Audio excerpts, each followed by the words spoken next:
Hey guys, looks like it's beer 30. Let's go see what's in the fridge today.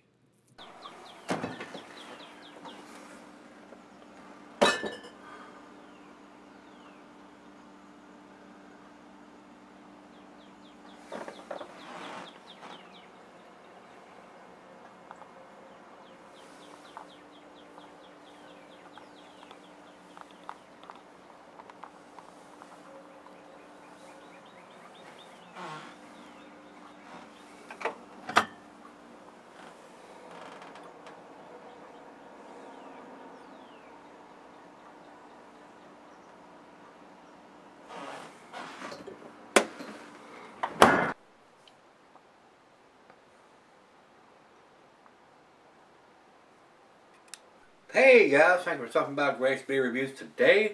Today's beer comes from Weyerbacher Brewing Company. They're out of Eastern Pennsylvania. This is their Sunday Moley Stout. I guess it's Moley, M-O-L-E, maybe Mole. M-O-L-E, Mole, Moley, Mole? I'm not sure. However you want to frickin' pronounce it. Sunday Mole Stout or Sunday Moley Stout. This is 11.3%er. Guys, I reviewed this about a year ago. Rico sent me this one, and it had, Weyerbacher does a big, bold blue writing. This says it was bottled on 08/31/16, and best by, or best before, or you drink it by frickin' by date is 08/31/18. And today is the 2nd of April 2017. So we're going to, and it's got coffee. And what this says here, Imperial Stout with coffee, cocoa, cinnamon, and peppers.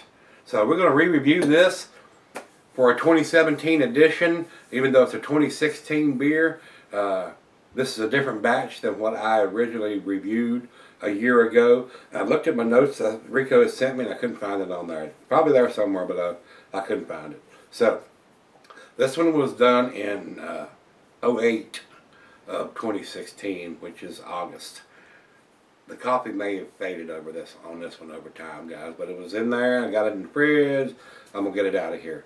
Hopefully, we still got some coffee in here, and I'm not gonna cut a lot of points off of it if it doesn't, because you should have, I should have, you should have, everybody should have drank this beer, but now it's got coffee in it. So let's get on with it and see what we got on this one. Since it's an 11.3%, it's going to keep for a long time, but having coffee introduced into the beer, that may have faded. Hopefully not. It's not going to be as big, strong coffee notes as it would have been in August or September of 2016. That it's going to be here in April of 2017. But I had it, went ahead and we're going to redo it. We're going to see where it ends, just to get it out of the fridge because it had coffee in it. All right. Commercial description on this one says, as the name suggests, this 11.3% ABV American Imperial Stout is the foundation of everyone's favorite Sunday morning stout with a twist and without the barrel aging. This brew captures everything you'd expect from a traditional moley. And it's got a little asterisk over the E. That's why I think it's moley instead of mole. Mole? That's what you got on your face or your arms or something. Moley. Mole, if you're French. Coffee, chocolate, heat, and smokiness. Foremost is coffee, which is followed by layers of chocolate, courtesy of the chocolate malt, cocoa powder, and cocoa nibs. Finally, a subtle lingering heat and smokiness from a blend of ancho, pastilla, mulatto, and chipotle peppers, as well as cinnamon, which is gone by the time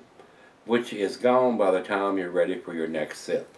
So that's all we need to talk about. As far as IBUs, it doesn't have it on rate beer. It's got 20 on Untapped for this beer. So not a huge bitterness to the beer, which for this style it shouldn't be huge unless it's, well, it shouldn't be, period. And I have seen stouts that's up in the 40 and 50 range because they have a super heavy malt base. But this one, it's only got 20, like I said. So let's get the cap off of this bad boy. Rico, once again, my brother, I do appreciate you sending me all the beers you do, my brother.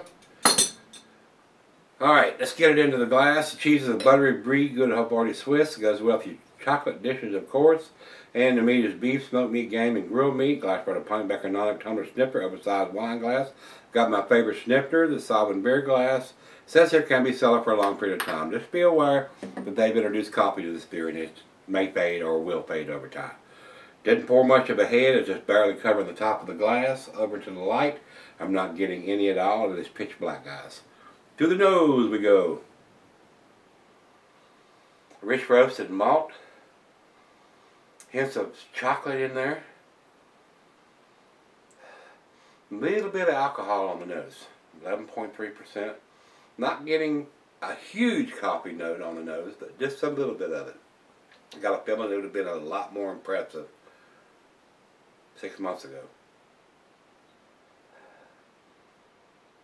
Maybe a little bit of dark fruit in there. Let's get it to the lips. Cheers, everybody. Cheers, Rico.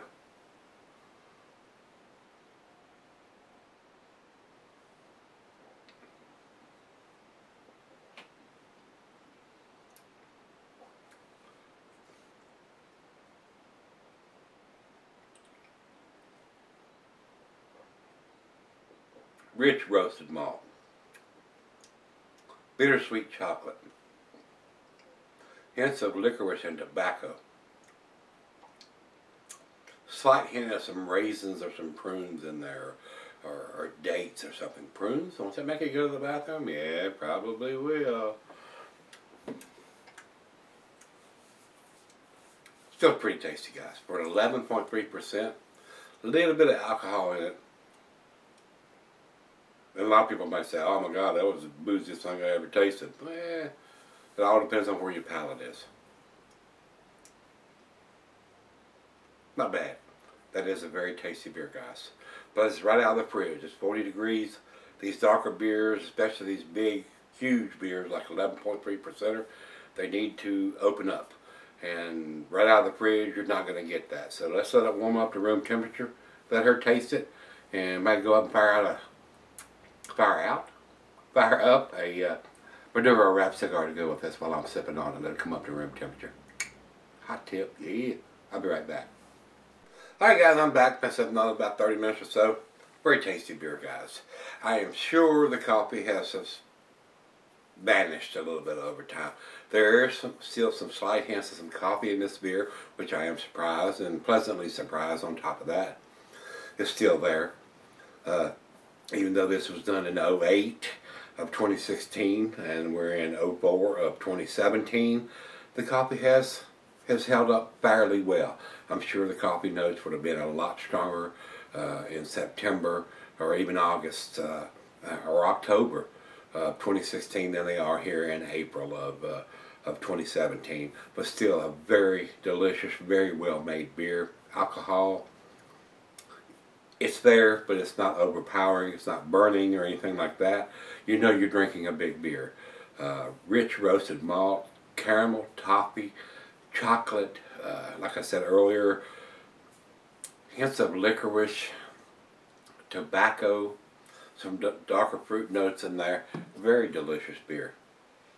A great beer, a very well made beer. And Weyerbacher is doing this bright blue bottled on date and enjoyed by date. And they're giving a 2-year on this. And I'm not sure 2 years is good for a beer that's had coffee introduced into the beer. I'm not sure you're going to get a whole lot of coffee notes 2 years after the bottling of this. You just got to be aware of that. And I apologize to Rico that I've kept it as long as I have. I'm not sure when he sent it to me. I tried to find it in the notes and I couldn't find it. So Rico, I'm sorry, my brother. I probably should have got to this a little quicker than I did. But like I said, I did review this beer last year, a year ago, and I don't like to re-review beers in the same year usually, unless it's a different batch and they've changed something, different ABV or whatever. I just don't like re-reviewing the same beer. There's just too many other ones out there to do without re-reviewing the same beer 6 months after I reviewed it before, and it's basically the same. So, final chug.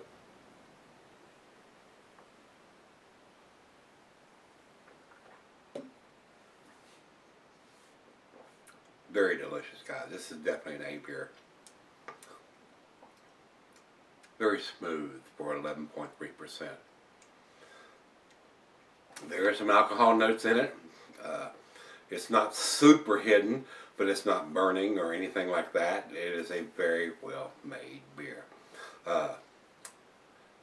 I would think this beer would probably keep 2 years, but I just don't think you're going to get the coffee notes once it's that age that you're going to get now, or if you'd have done it or drank it 6 months ago. So that's the only drawback to having beers that's done with coffee. They do fade like hops do, but they do seem to live a little longer in a beer than the hops will. So still a very, very tasty beer. A 2016 edition, doing here in 2017, in April of 2017. Still a very tasty beer, a very enjoyable beer. I would buy this beer, guys. I would. It is a very nice beer. And like I said, I don't know what this beer costs. And more than likely it's a 4-pack if you're buying more than one. Be damn surprised if they did this in a 6-pack being at 11.3%. I could pretty much guarantee it's a 4-pack. And with that being said, very tasty beer. I enjoyed this. Numeric rating for me on this one, guys. Since the coffee is not huge on this beer, which is basically my fault, I'm sure the coffee notes on this beer, within the first 60 days it was bottled, was probably off the chain. But right now, it's there, but it's not off the chain. As far as I'm concerned, it's a 9 beer, guys. That's what I'm gonna give it. I'm not gonna dock them points because I've kept this beer a little longer than I probably should have, but they're giving it a 2-year shelf life on top of that. So we're well within the dates they've got on the bottle. So that's why I'm gonna go ahead and give it to 9. I'm gonna put it right in the middle of the scale, 95 for me, guys. Let's run over to Beer Advocate. Beer Advocate says 91. 80 numbers from those guys there too. And over to Rate Beer. Rate Beer says 98 overall, but 80 in the style. And our final check-in, we'll go over to Untappd. Untappd has it at 4.01, which is in their A category. So it's A's all across the board, guys. A very, very tasty beer. Definitely worth picking up. Look at the blue writing on the bottle. It's very easy to see when they've done it. I don't know how often they do this beer, whether it's once a year, twice a year, 4 times a year. I don't know how often they brew this beer. Just look at the date on it, see when it was put in the bottle, because that's what they've got on there. And try to drink it as fresh as you can if you want that massive coffee notes. If you're not too concerned about that, I mean, it's got a 2-year shelf life and it will keep every bit of that.